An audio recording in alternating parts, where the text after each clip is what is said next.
Welcome to Using Your Power. I'm David Andrew Wiebe, and joining me is... Maveen, Kaura. Well, it's great to be chatting with you today, Maveen. How's it going? Hey, David, I'm doing very well. How's your day? Not bad. I feel a little bit tired today, but you know what? We've been doing a bit of a recording today, and that's kind of energizing in a way.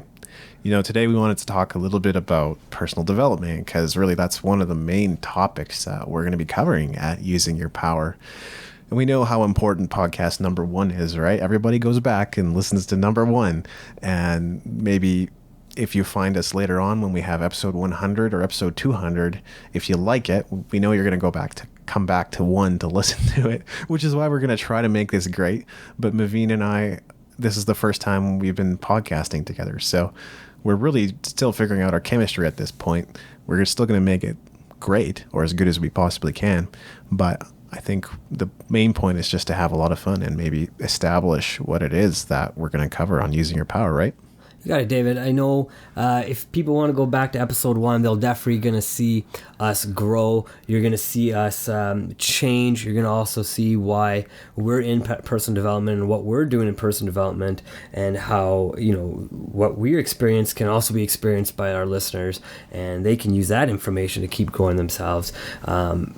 I know that when episode 100 does come, I'm going to go listen to episode 1 again and really see what we sound like. You're right. I mean, we've known each other now for a couple of years now, but we've never really done this type of podcast or this type of show where we actually go kind of back and forth. We've had conversations, many of them, but never really sat down and said, let's just record what we talk about and see where it takes us. And that's somewhat what it's based off of, because we used to have all these conversations, and we still do, really. We go to Starbucks or some other coffee house, we get together, we talk about life, we process our problems, and then we get to business eventually at some point. Well, as soon as we get past our tangents and our conversations, and I know me, I go off on tangents all the time, and I got to tell you another story, or I got to give you an example, and I get pretty excited and pretty excitable that way. So, you know, if I go off on tangents here, just kind of tap me on the shoulder or something and tell me to get back in line. Oh, I want to hear your tangents. I don't know. Well, they'll be good conversations. I feel like one of the reasons, like, the music entrepreneur is where it's at is because I've had your help and I've had somebody to bounce my ideas off of. It's really important. Like, I do believe in this whole idea of owning the race course, or really owning and controlling your business, but that also means at times that you don't always have the feedback you need to move it to the next level. So that's one of the things I've really enjoyed about connecting with you on an ongoing basis. Thanks, David. I appreciate that. I mean, those are some really kind words. I've enjoyed sitting with you and really just watched you grow. I haven't really done any of the changes for you. You've really had to have experienced those changes. Yeah. And just taking a look at the website when you first started off and saying, you know what, this is what I think, this is what I would maybe do or, try. I mean, I've never developed a website. I never had done any of the things that you had to do. And so, really seeing and you trusting me on saying, you know what, maybe this guy has a point. I'll make that little change here, or I'll try this. And really trusting the fact that I'm not giving you information that was incorrect. It was to help you, develop yourself, to develop your business as well, right? Yeah, having that outsider perspective is very beneficial. Absolutely. And important to today's topic as well. Here's a segue. We're going to be talking about personal development. Why does it matter? Why should you care? Why would people want to get into personal development? And I kind of want to start with this story, which is I was recently chatting with a friend, and he was saying, you know me, anything personal development, I just don't believe in it.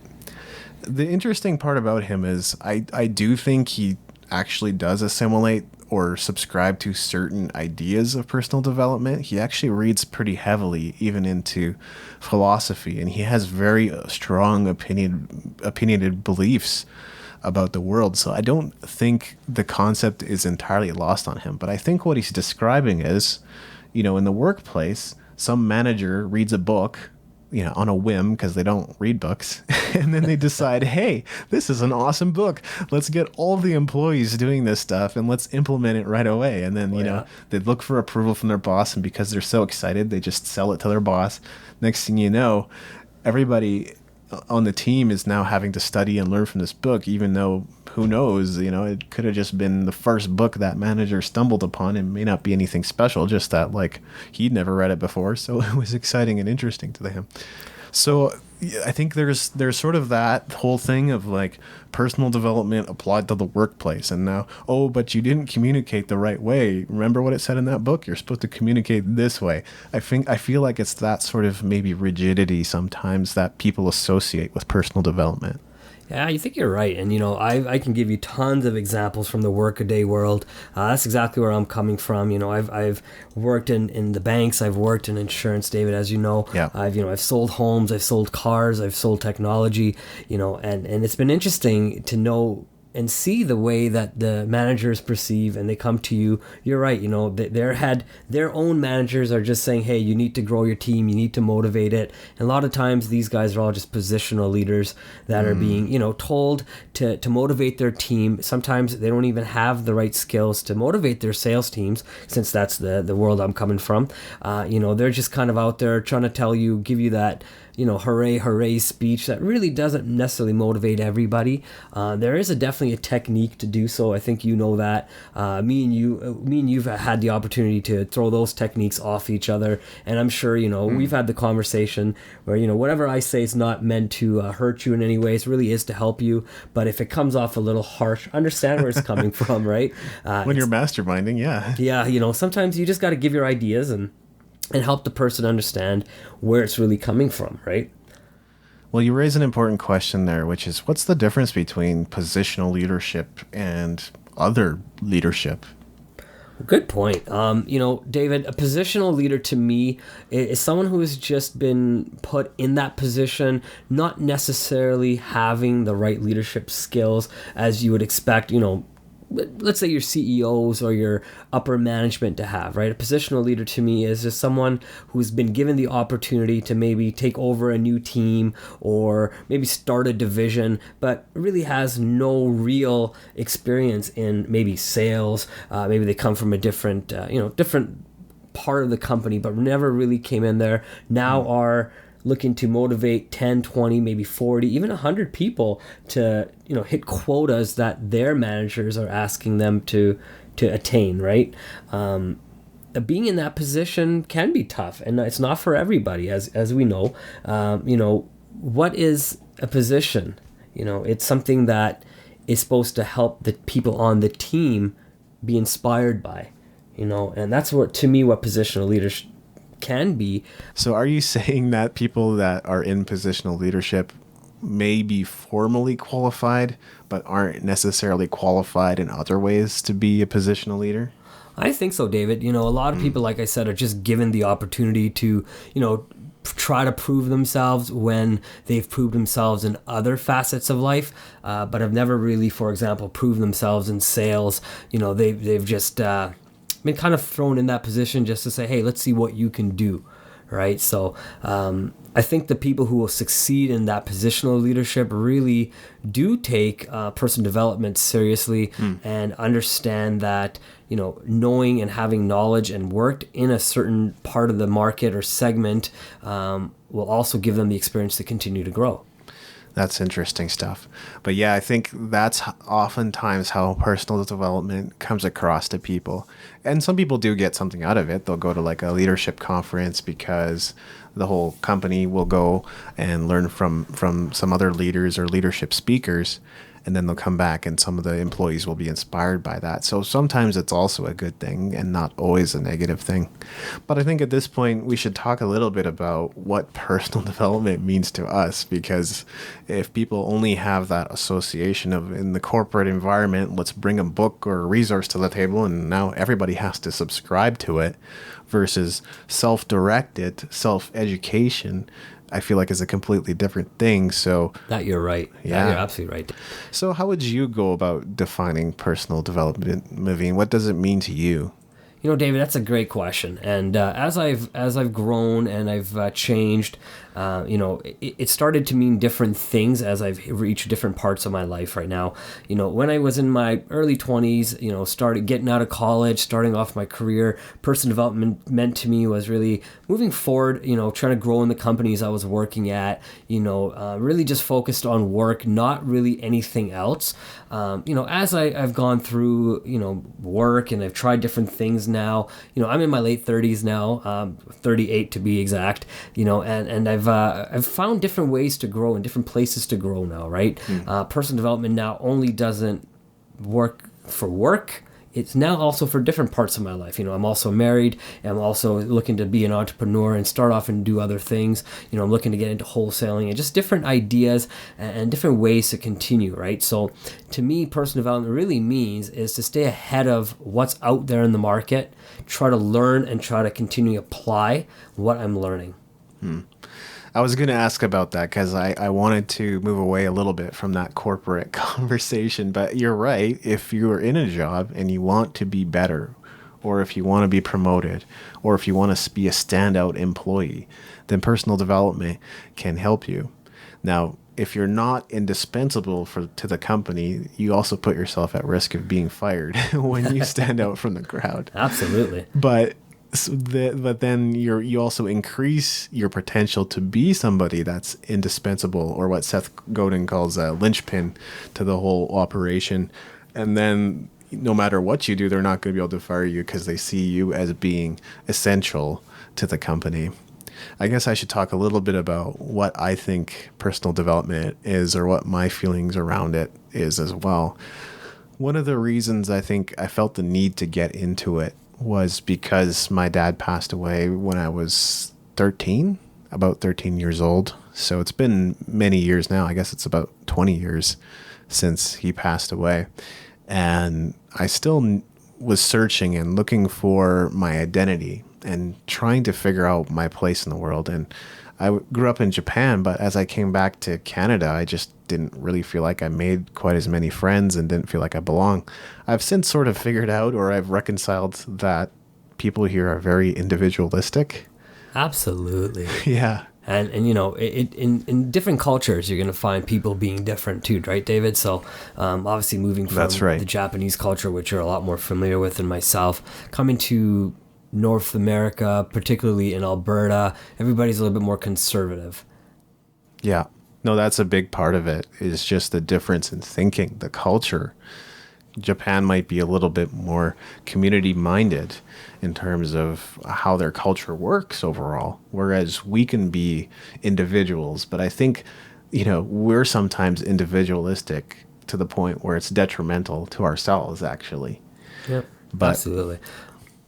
yeah, but personal development was something that I was tried reading different things. I think I'd often heard that reading was a good thing, like readers are leaders or whatever. Yeah, that's one of those quoted sayings. I don't Often remember who said quoted. it, but that's one thing I've heard myself. Yeah, totally. So I would first just tried to find things that I could actually read. I used to try like J.R. Tolkien and Lord of the Rings and stuff like that, and it just didn't capture me. Like, I'd still make it through to the end of the book, but it would take me months, if not years, to do it. Yeah, I've had books like that I've read that just take you months on end to read, and you put it down after one page, and it's so dry you can't get through it, or it's so exciting, but it really didn't add any additional value to what you're reading when you were done. Yeah, exactly. And then as I got into the music industry and I learned about CD Baby and distributing music and such, that's when I first heard about Derek Sivers, because at the time he was still the founder, CEO of the company. He's still I guess you're once a founder, you're always a founder, but he's now the former founder of CD Baby. He doesn't work for them anymore. And through him, I learned about Steve Pavlina. And I think one of the first things I ever read or looked at was not accepting other people's timelines for your life, and kind of gave the example of going through, getting a college degree in I think 2 years instead of the regular 4 or whatever. And I thought that was pretty amazing. So that was something that I found that I could read, and I enjoyed reading. I think it's the other way around, getting a college degree in 2 years versus the 4. It would take 4 years, which they did in 2 years. That's correct. If I said it the other way, I'm sorry. And that's personal development when you do it faster. Yeah, definitely. But I think, yeah, that sort of goes in line with challenging the status quo or challenging the traditional way of thinking and going about things in life. That's sort of what personal development has meant to me as well. So I enjoyed books on comedy and I enjoyed books on personal development. So that's what I kept on reading. Other books that didn't always interest me quite as much. And Mav, you and I share that experience of having been a part of various network marketing organizations where personal development is actually pretty significant component to the whole thing. Although I think that they also instill some beliefs and some thoughts that may not always be productive or wholesome or what you need to hear at the time. Absolutely. You know, David, we both joined the same network marketing group at 2 different times. Yes. You know, mine, I joined in my earlier to mid 20s, you know, almost about 10 to 13 years ago now. You joined, I think, about 5 years ago, if I remember correctly. That's about right. Yeah. Yeah. So, I mean, we definitely experienced similar things, almost on parallel things, just on different timelines, it feels like, you know. And one of the things, you're right, we're stressed and always we're stressed about reading and listening to CDs and you know, and growing your personal self and then applying those things as well, right, to that business that we were in. Yeah. And you know, that has its place, absolutely. And I mean, for my own personal development, that was one of the things that made me want to learn and grow myself. So, you know, I'm not going to take anything away from that portion of the direct marketing. Yes. But I will say that, you know, the other parts of it, you know, I'm not going to speak to at this point in time, but, you know, just on the personal development side, it did make a huge difference, right? I never used to read books, you know, I never even wanted to, you know. I got out of school and I was excited and you know, I said, everything I need to know I already learned. You know, I came from that mindset, and if I just work and grow and just, you know, do what they tell me, I'll be successful. And then I you know, just like you, joined the direct marketing, and from there I learned, you know, you do need to read, and I started reading, and not just one book. You know, I started reading multiple books at a time, and finishing multiple books, and you know, 10 books a year, which was huge for me at that time. It's very much a people business, right? So it probably opened you up to at least opened you up to the idea of talking to more people and making more connections and building relationships and things like that. And those were some of the values that were instilled in us, I guess, without maybe getting into the really negative side of what can be network marketing at times.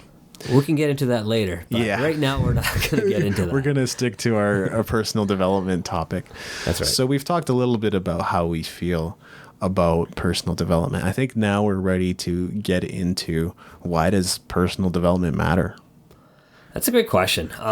I mean, going back into history, I think they've always taught personal development in one way or another. You know, again, depending on if our listeners here are into religion, not into religion, doesn't really matter, you know, but they've always had books. Even 2,000 years ago, they had some sort of scriptures or whatnot, and they were considered the books of the time, right? Although a lot of this information was memorized and passed on through memory or on some sort of tablet or whatnot, but they've always talked about having ethics and morals and being a good person, right? And I think that's what personal development really comes down to in myself, where I am right now. It's about ethics and doing the right thing and just being the best person I can be for where I am right now and for where I want to go in the future.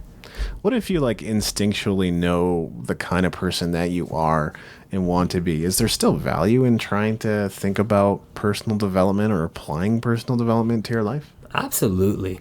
I mean, with an ever-changing world, David, you can see that, you know, what you know today will change again tomorrow. Yeah. Right. So if you continue to believe who you are today, you won't actually allow yourself to grow.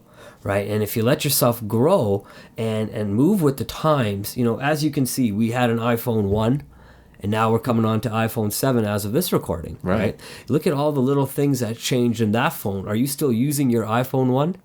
If I had one. If you had one, would you still be using No, it? I probably wouldn't. I probably would upgrade. Right? You'd probably upgrade and change with the times, right? Yeah. So if you were closed-minded, you probably would just bought that one phone. You'd probably still be on a rotary if you even know what that is, David. Yes, I do.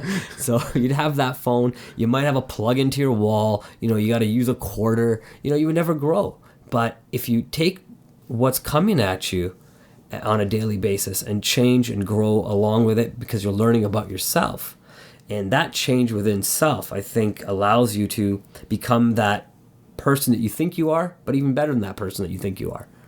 Yeah, personal development, I feel like it's like holding up a mirror to yourself. And what do you see in that reflection? Because you could, in your mind, you could conceive an idea of who you are. Like, just to give an example, maybe you think you're totally fit and you got a six pack and you got big pipes. And then you look in the mirror and you go, hold on a second. When I take an honest look at myself, I don't have all that yet. I'm still working on it. No, you're still scrawny. You have that gut sticking out, and you're actually got a hairy chest when you thought it was all nice and shaved, looking all nice. So part of it is we're deceived. We don't always see ourselves. I think to an extent we all think we're special, and maybe we are in different ways. But I think when all things being equal, we all have the opportunity to be better and to be more than we are, right? Absolutely, David. What do you think self-image and personal development have to do with each other? Well, I think that's why one of the reasons why I got into self-development is because of having a very weak self-image. I still wouldn't say that I've reached the perfection of humanity, but I think I've gained a lot of confidence through the things that I've done. And I'm still a sensitive person to this day, but I feel like I get over that. Like, if something bugs me, it doesn't take me weeks to get over it now. It's like, give it a day or two to process it, and I'm good to go again. But I am the kind of person that when something first hits the pond, if you were to think of me as the pond, and there's a ripple out effect, even if it's just a pebble, I that's kind of how I experience things. That's Right. kind of how I feel things.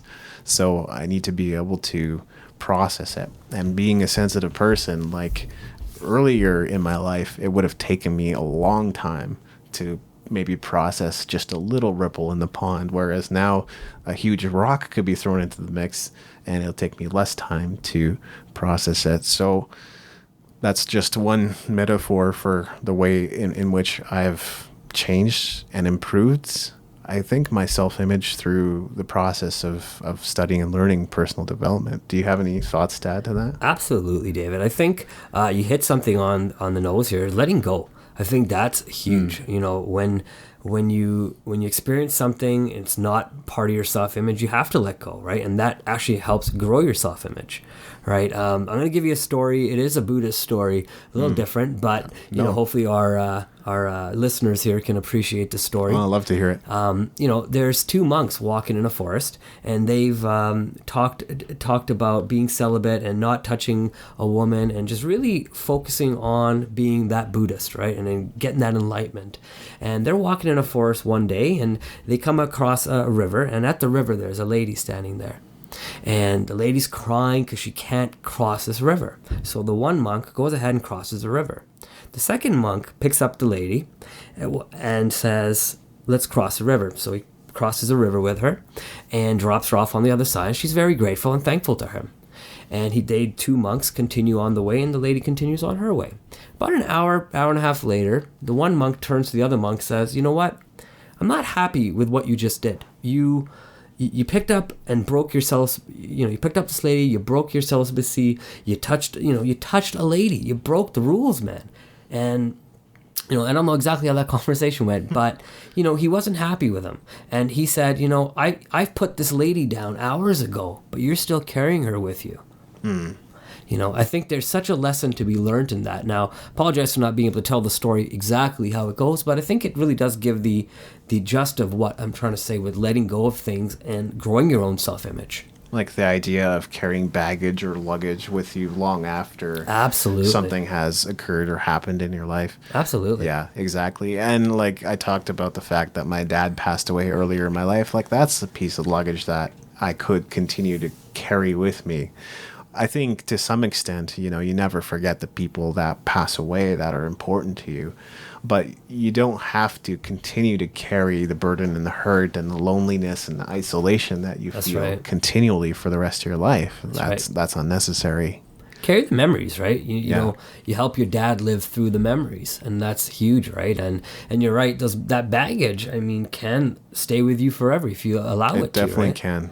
You know, what steps did you take, David, to kind of, you know, not saying that you've gotten over that death because I don't think you ever can, but Yeah. you know, what steps have you taken to kind of minimize the baggage? Well, I think that's a really interesting question. I do feel like the books that I delved into have had a part in helping me overcome that.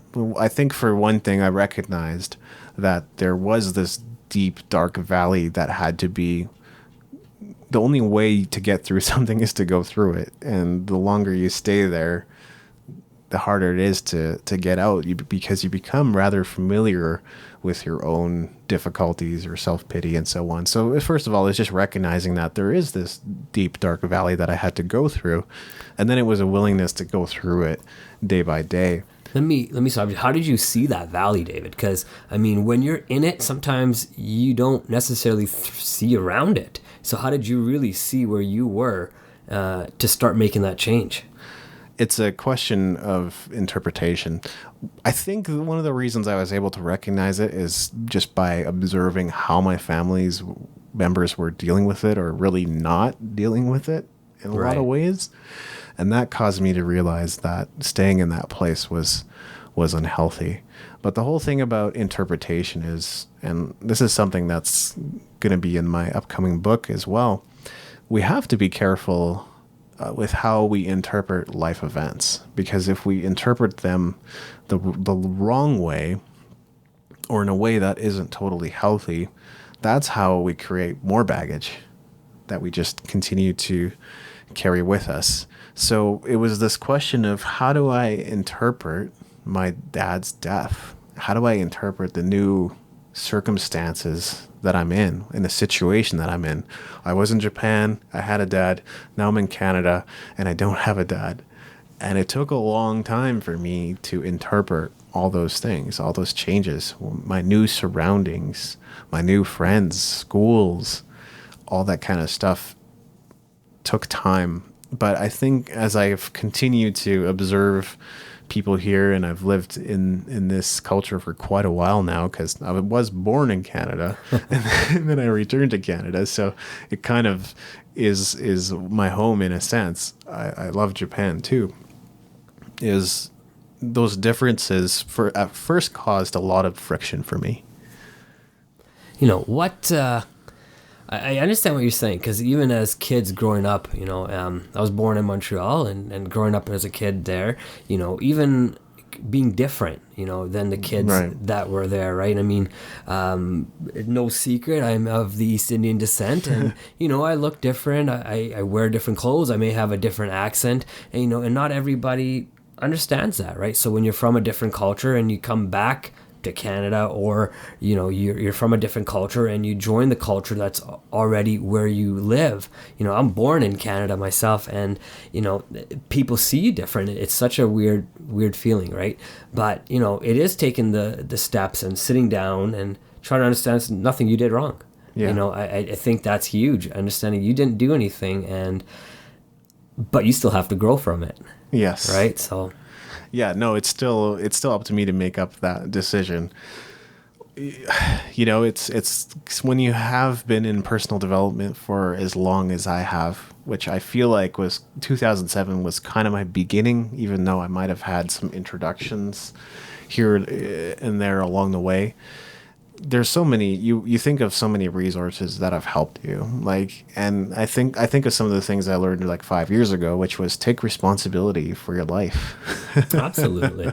And you know, when you first start getting into personal development, that is one of the things you're not getting into it for. You're not getting into personal development to take responsibility for your life. At first you aren't. No, you're really just getting in. You're like, hey, someone recommends you picking up a book, or you know, checking out some audio program that they recommend that they had heard, or you know, or reading just a simple newspaper article that they found inspiring, or reading a book that they found inspiring. They hand it to you, and you start reading these, and then those little sentences in these books written by these wonderful authors, they start speaking to you, and they start impacting you in a way that you weren't expecting it to, right? And for me, I'd start reading and I'd close the book. I said, whoa, that's a little deep. I don't want to start getting into that. That's not what this is just a simple book. Why is it impacting me in different ways?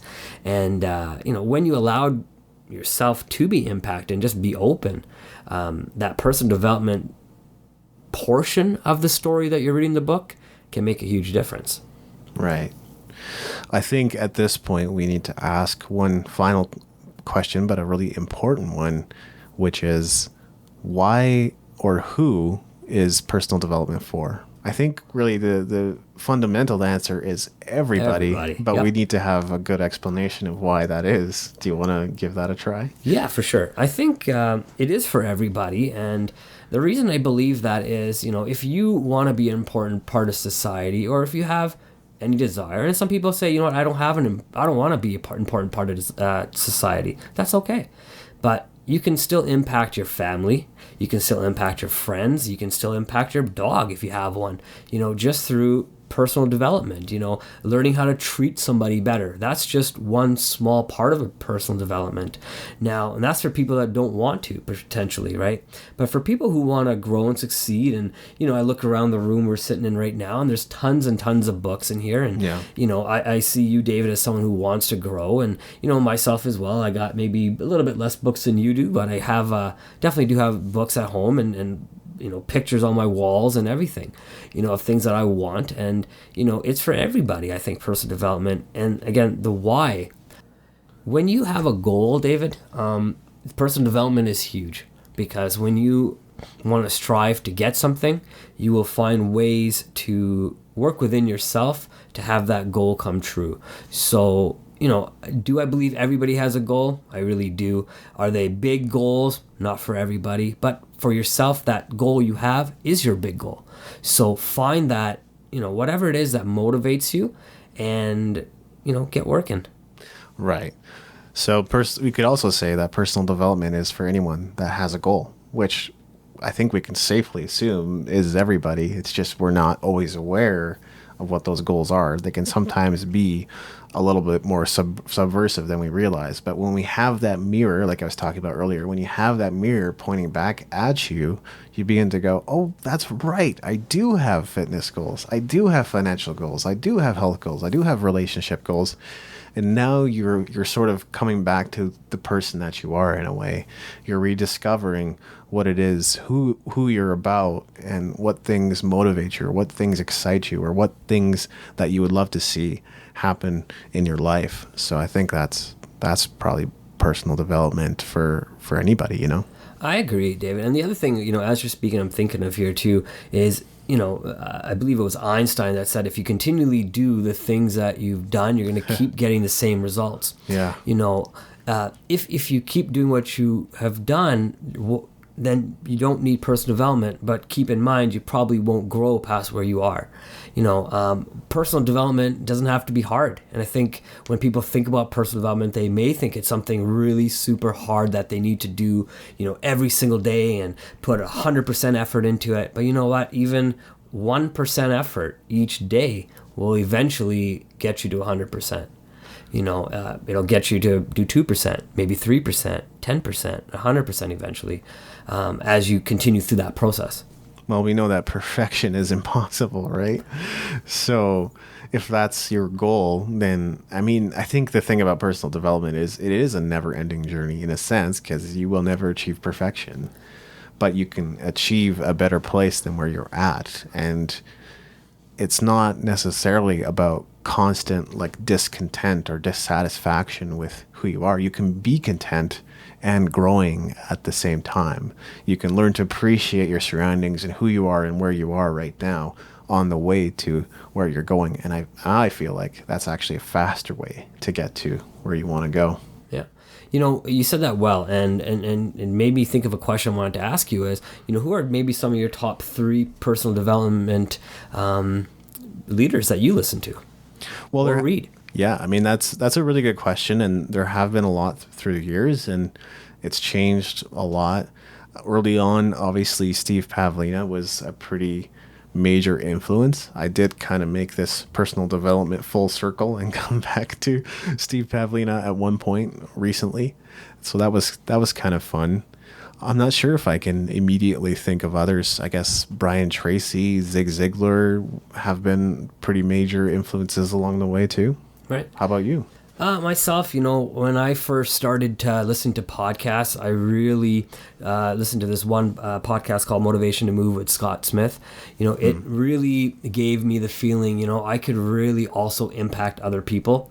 And it's taken me a lot through my journey through personal development to get to this place where we're recording our episode Well, here. it's kind of a big deal. Yeah, absolutely. And that's part of the journey, and it's part of learning, and it's part of finding the leaders that you want to follow and listen to be motivated. Right now, I still listen to those podcasts every so often, but I've also moved on to other ones.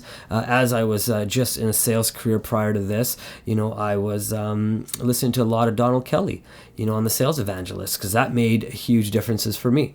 I wanted to learn, get those quick nuggets so I can apply them at my work right away. Now being in a little bit different place right now, just taking that little time off work and not going back to work for a little bit, putting the steps in place to, start my own businesses, have this podcast with you. I've been reading a lot more, right? So reading and not just listening, right? So one of the things I like to read is to keep myself grounded, right? And the way I do that is a little bit different from everybody. Some people listen to music. I like reading about spiritual stuff. That kind of helps me keeps me grounded, and it helps me understand where I fit into the big picture. Well, that's the thing, right? Like for me nowadays, business books have kind of become the more important facet of what I'm doing, because I think you can sort of go over the goal setting and productivity things over and over and over again to the point where you kind of have internalized it in a way, or at least you've figured out systems for yourself that work. That's why I've probably leaning more towards business stuff, because I have a lot to learn in that sense. So some of the more recent ones have been like Tim Ferriss, known for the 4-Hour Workweek, of course. Really great inspirational book. I think you would have to adapt it to today's day and age to make it work for you if you really wanted to do the 4-Hour Workweek thing. But there's still so many great points in there. And then Joe Pulizzi, interestingly enough, he's from the Content Marketing Institute, and he wrote a book called Content Inc., which is really good. You wouldn't necessarily associate that with the personal development thing, but that's the first thing he talks about. The first thing he talks about in his book is, I have my goals, I look at them every day, here's how we have things set up in my family, this is how we work together and support each other in our goals. And I thought, that's great. That's really amazing. So personal development, I guess, inspiration and motivation comes from different sources too. Absolutely. And you made me think of something while you're saying that again too, David. You had a great point. And even in a fictional story, there's always personal development within the characters themselves. Especially Paulo Coelho type books. Absolutely. And that's my favorite author, and you nailed it on the head, right? But, there's something with the way he writes, right? He has a way to tell a story, connect you to each character, and really he takes you through this personal development journey. Every one of his books are actually a personal development book, in my opinion. Although they hit on different topics, all the way from finding your path to finding past lives and everything in between. But he gives it he writes it in such a way that you really connect, right? And any author, obviously the two books you named as well, they may not be on the personal development list, and I put that in quotations, but they will give you ways to develop yourself if you choose to take the information out of that book and apply it back to yourself. Yeah, exactly. Well, do you have any thoughts before we wrap up our first show? Oh man, David, it's been an excellent show. It's for me. I'm a little nervous. Obviously, it's our first show. I think I've done a great job. You've done an excellent job yourself. Oh, thank you. My final thoughts on personal development is, if you stop moving, you stop growing, and things that stop growing typically die. So, for our listeners out there, continually find ways to grow, through personal development, and that's sometimes just means being your best or being better than your best, but don't compare yourself to other people. Right. That's what I want to probably leave it with right now. Yeah, that's great. What was the quote? Don't compare your bloopers to somebody else's highlight reel. Yeah, yeah. Yeah, definitely don't do that. Well, it's Bob Saget, I think. is it really? I don't know. If it is, awesome. Great. Well, it's been really good connecting with you, listeners. I am David Andrew Wiebe, and joining me was Maveen, Kaura. and we can be found at usingyourpower.com. We are using your power. How's that sound? We're using your power to help you dig deeper and improve your life. Awesome. Love it. So we'll connect with you again next time. Awesome. Thank you. Thanks.